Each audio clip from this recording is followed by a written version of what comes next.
नमस्कार, मेरा नाम भाऊ तोरसेकर। आप देख रहे प्रतिपक्ष और प्रतिवाद।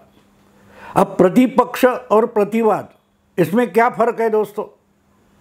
प्रतिपक्ष होता है वो प्रतिवाद करता है, वाद होता है उसका प्रतिवाद होता है।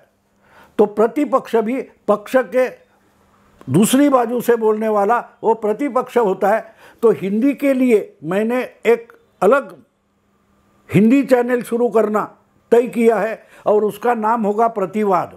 आज का ये वीडियो, हिंदी वीडियो आप प्रतिपक्ष चैनल पर देख रहे हैं, लेकिन यही वीडियो आपको प्रतिवाद नाम के चैनल पर भी आप देख सकते हैं, सुन सकते हैं, जिसकी लिंक मैंने डिस्क्रिप्शन में दे दी है। जो सिर्फ हिंदी सुनना चाहते हैं, मैंने बनाए हुए सिर्फ हिंदी वीडियो सुनना चाहते हैं, वो वहाँ नए चैनल पर सब्सक्राइब कर सकते हैं। क्योंकि आहिस्ता आहिस्ता वो चैनल एस्टेब्लिश होने के बाद, प्रस्थापित होने के बाद, हिंदी वीडियो मैं सिर्फ प्रतिवाद चैनल पर डालने वाला हूँ। प्रतिपक्ष सिर्फ मराठी के लिए रहेगा, लेकिन शुरू में दोनों जगह एक ही वीडियो डाला जाएगा। तो ये पहला वीडियो है कि जो हम प्रतिपक्ष चैनल पर, प्रतिवाद चैनल पर हिंदी के लिए डालने वाले, जो सिर्फ हिंदी के लिए चलता रहेगा।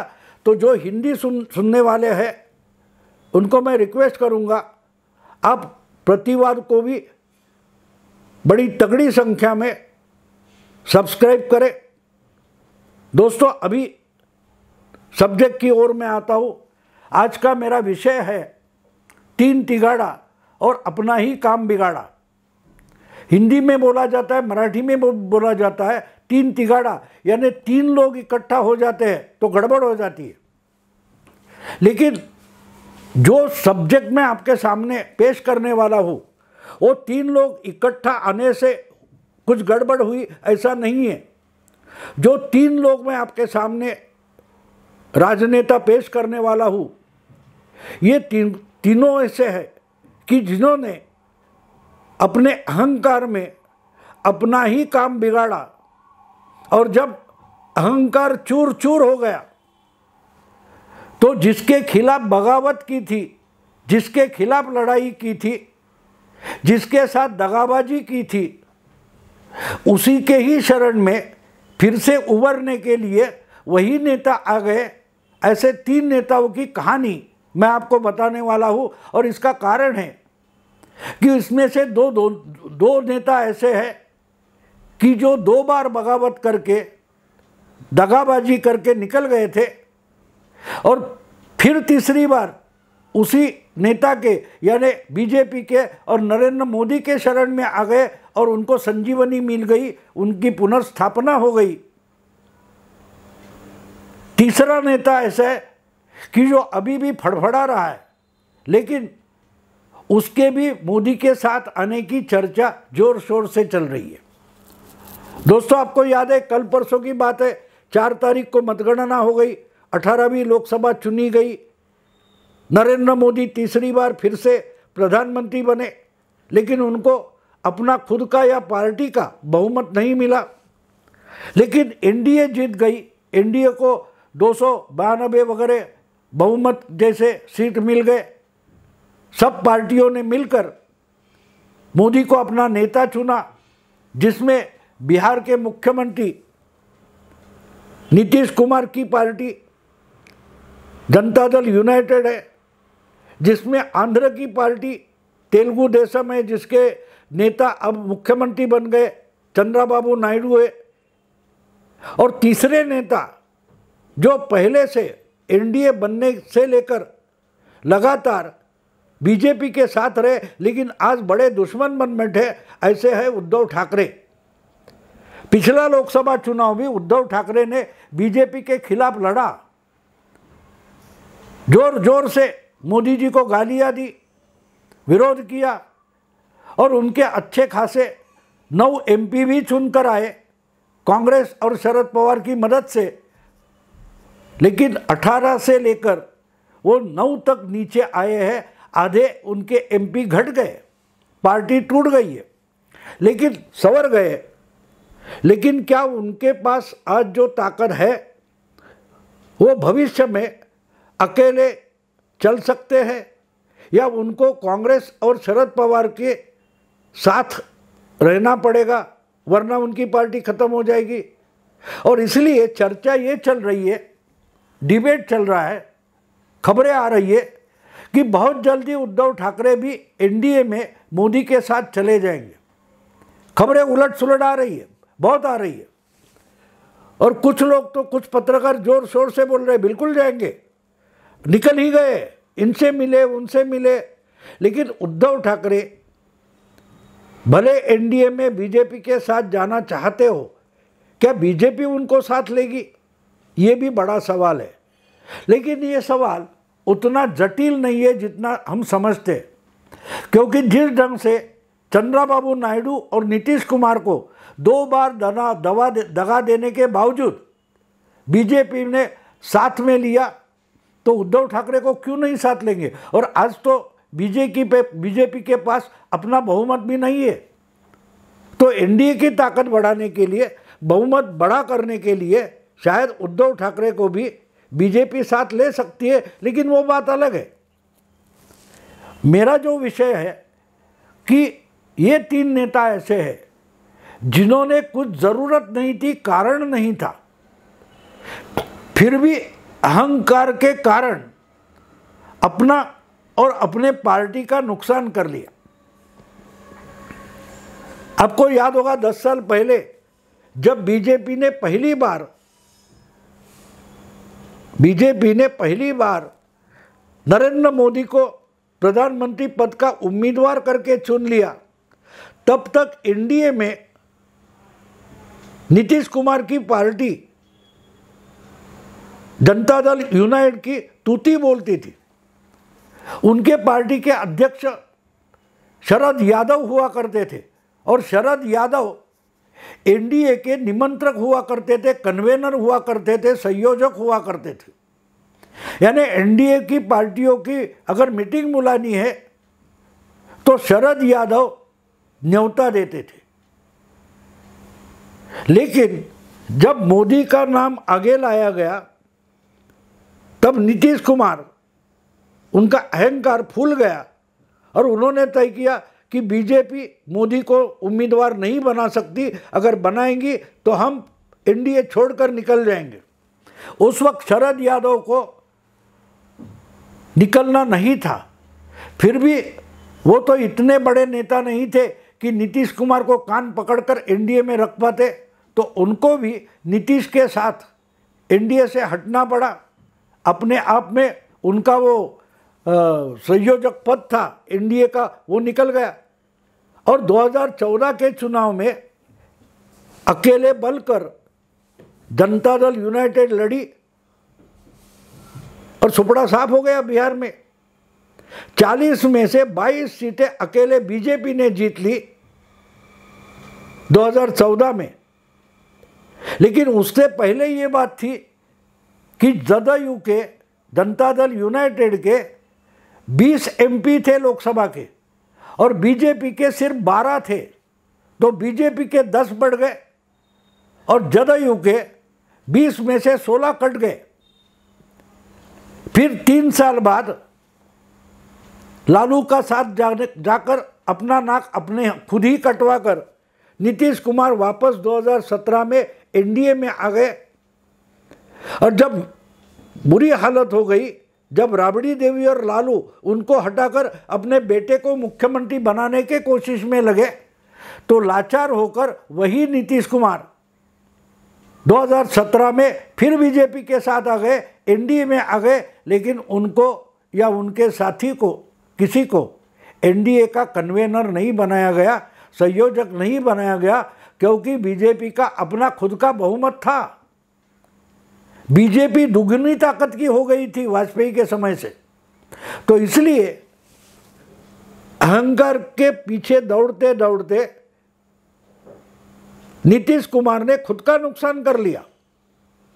और फिर 2022 में दूसरी बार नीतीश कुमार बीजेपी का साथ छोड़कर निकल गए और लालू के साथ चले गए। फिर 4 महीने पहले वापस आ गए। तो जो उस दिन, जिस दिन नरेंद्र मोदी को तीसरी बार प्रधानमंत्री बनाने के लिए जो मीटिंग हो गई एनडीए की, और मोदी को सब पार्टियों सहित बीजेपी का सपोर्ट लेकर नेता चुना गया, तो उस मीटिंग में जब हाजिर हो गए चंद्रबाबू नायडू और नीतीश कुमार, तो नीतीश कुमार मोदी के पैर छूते छूते, पाँव छूते छूते रह गए, क्योंकि मोदी ने रोक दिया था। वरना मोदी के पाँव छूने के लिए नीतीश कुमार झुक गए थे, लेकिन मोदी ने उनको रोका।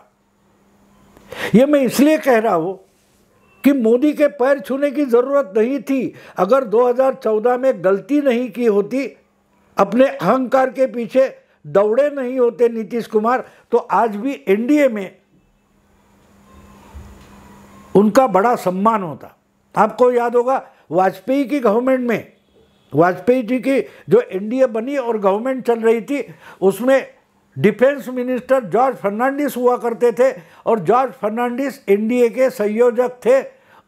वहीं से लेकर जदयू को, जेडीयू को संयोजक बनाया गया था, और वो लगातार चलता रहा था।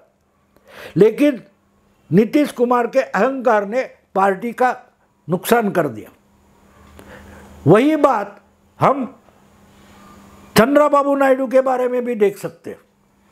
आपको याद नहीं होगा, शायद आप भूल गए होंगे, 2002 में जब नरेंद्र मोदी गुजरात के मुख्यमंत्री थे और साबरमती एक्सप्रेस जलाई गई, और बाद में उसमें जो 60 के आसपास लोग जलकर मारे, उसके बाद जो दंगा गुजरात में फैल गया, उसके बाद सबसे पहले मोदी का इस्तीफा मांगने वाले कौन थे?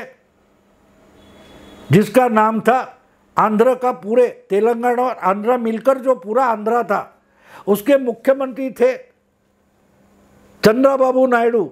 उन्होंने सबसे पहले मोदी का इस्तीफा मांगा था, लेकिन वो हुआ नहीं, तो वो एनडीए छोड़कर चले गए, क्योंकि वो उस पर हवा में दौड़ते थे। उनको चीफ मिनिस्टर नहीं, आंध्र का सीईओ माना जाता था, जिन्होंने आईटी क्रांति कर दी, साइबराबाद, हैदराबाद वगैरह वगैरह। लेकिन उस चुनाव में कांग्रेस का नेतृत्व, जब विधानसभा का चुनाव हो गया 2014 में, तो उसमें नीतीश कुमार, चंद्रबाबू नायडू की बुरा हार गए 2004 में।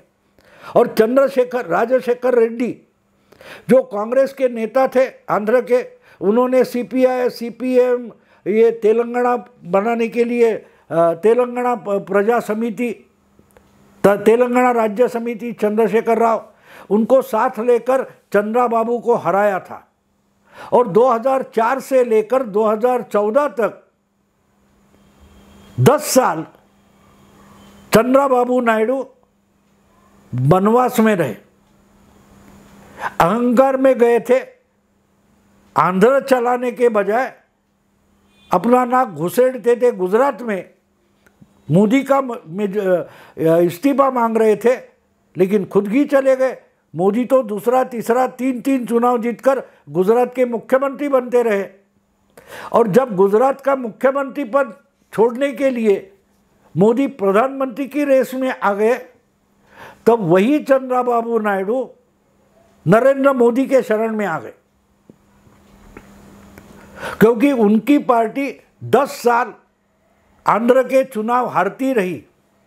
और 2013 में सोनिया गांधी की नेतृत्व वाली मनमोहन सरकार ने आंध्र के 2 टुकड़े किए, एक को तेलंगाना बनाया, बचा सीमांत आंध्र, उसको आंध्र बना दिया। और वो जब चुनाव हुआ, तब चंद्रबाबू नायडू आंध्र प्रदेश में बीजेपी की मदद लेकर बहुमत लाए और मुख्यमंत्री बन गए 10 साल के बाद। यानी उनका 10 साल के बाद पुनरुत्थान हुआ तो बीजेपी के साथ जाने से हुआ। 2014 में मोदी उनकी बहुत इज्जत करते थे, उनको जो मदद चाहिए वो दे देते थे। लेकिन अपोजिशन में बैठे राजशेखर रेड्डी के बेटे जगन मोहन रेड्डी ने ऐसा शिकंजा लगाया कि उसमें चंद्राबाबू 2018 में फंस गए। जो मोदी की सरकार में उनको 2 मंत्री थे, उनको चंद्राबाबू ने रिजाइन करने को बोला और 2018 के जून में, 2018 6 साल पहले की बात है, 2018 के जून में मोदी सरकार छोड़कर, मोदी जी का सपोर्ट निकालकर अपोजिशन में आए हुए चंद्राबाबू नायडू के पार्टी ने ही मोदी सरकार पर पहला अविश्वास प्रस्ताव पेश किया। अहंकार कहाँ ले जाता है देखो। जिसकी मदद से आपने अपना पुनरुत्थान किया था, उसके ही खिलाफ अविश्वास प्रस्ताव लाया। वो प्रस्ताव पास तो नहीं हुआ, लेकिन चंद्राबाबू नायडू कांग्रेस की, राहुल गांधी, सोनिया गांधी इनके गले का हार बन गए। हर जगह चंद्राबाबू नायडू को और शरद यादव को बगल में लेकर घूमते थे राहुल गांधी, सोनिया गांधी।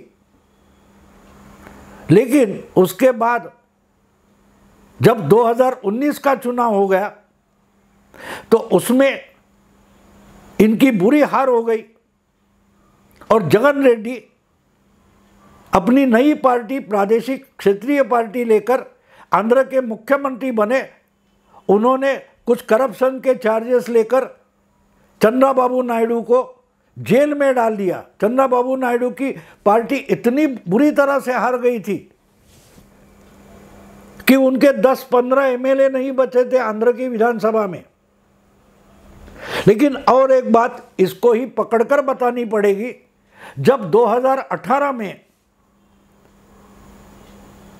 चंद्राबाबू नायडू की पार्टी ने अविश्वास प्रस्ताव मोदी जी के खिलाफ लाया, तो उस वक्त भी उद्धव ठाकरे की शिवसेना, जो पूरी अखंड शिवसेना थी, उन्होंने मोदी जी को सपोर्ट नहीं किया। सरकार छोड़ा नहीं था, सपोर्ट निकाला नहीं था। चंद्राबाबू नायडू ने सपोर्ट निकाल दिया था। लेकिन जब अविश्वास प्रस्ताव आ गया, तब उद्धव ठाकरे की शिवसेना पार्टी सदन में बैठी नहीं, सदन में गैर हाजिर रहे। अपनी पार्टी के संसद के कार्यालय में बैठकर सुनवाई देख रहे थे, चर्चा देख रहे थे। और तभी भी इनके पार्टी के अनंत गीते मोदी सरकार के हिस्सा थे, मंत्री थे। कितनी बेशर्मी की बात है। सरकार में रहेंगे लेकिन सरकार को बचाने के लिए वोटिंग नहीं करेंगे। ये उद्धव ठाकरे की पहली दगाबाजी थी मोदी के साथ। फिर भी मोदी जी ने विश्वास प्रस्ताव पारित होने के बाद अनंत गीते को अपनी मंत्रिमंडल से निकाला नहीं, सरकार से निकाल बाहर नहीं किया। 19 का चुनाव में शिवसेना का साथ रखा। फिर भी विधानसभा चुनाव के बाद उद्धव ठाकरे ने खुद के पैरों पर कुल्हाड़ी मारी और आज जो 2014 और 2019 में बीजेपी के साथ 18 एमपी चुनकर लाए थे, वही उद्धव ठाकरे की पार्टी आज सिर्फ 9 एमपी चुनकर ला सकी है। तो नुकसान उद्धव ठाकरे का बीजेपी ने नहीं किया, खुद उद्धव ठाकरे ने ही अपनी पार्टी का नुकसान किया है। उनको लालच दिखाया गया कि तुमको मुख्यमंत्री बनाता हूँ। ये बीजेपी का साथ छोड़कर शरद पवार कांग्रेस के साथ चले गए और हालत क्या है देखो, पार्टी भी टूट गई है, संख्या आधी हो गई है लोकसभा में। कहने का मतलब है ये 3 नेता अजीब है कि जिन्होंने खुद का और अपनी ही पार्टी का बहुत भारी नुकसान कर लिया सिर्फ अहंकार के कारण। नीतीश भी मुख्यमंत्री थे और उनको गुजरात का मुख्यमंत्री प्रधानमंत्री होता है तो मुझे क्यों नहीं चांस दिया जाता, ये अहंकार ने पकड़ रखा था, उसने उनका नुकसान किया। जो मीडिया ने चढ़ा बढ़ा कर रखा था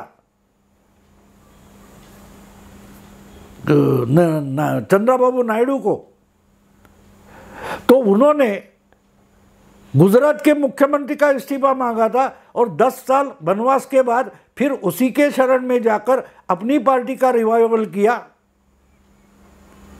और फिर 6 साल के लिए वनवास चले गए और आज फिर से मुख्यमंत्री हो रहे।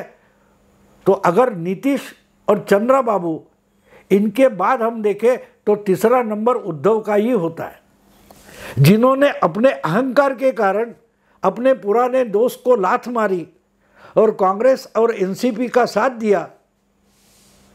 तो अपनी पार्टी का रिवाइवल करने के लिए अगर उद्धव ठाकरे वापस एनडीए में आना चाहते हैं तो वो तो इतिहास है, उनके पहले नीतीश ने वही इतिहास लिखा, दोहराया, चंद्रबाबू नायडू ने वही इतिहास लिखा और दोहराया, तो उद्धव क्यों नहीं करेंगे? ज़रूर करेंगे।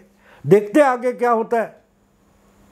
दोस्तों, आपने अगर सुना होगा तो यही वीडियो प्रतिवाद इस हिंदी चैनल पर जाने वाला है।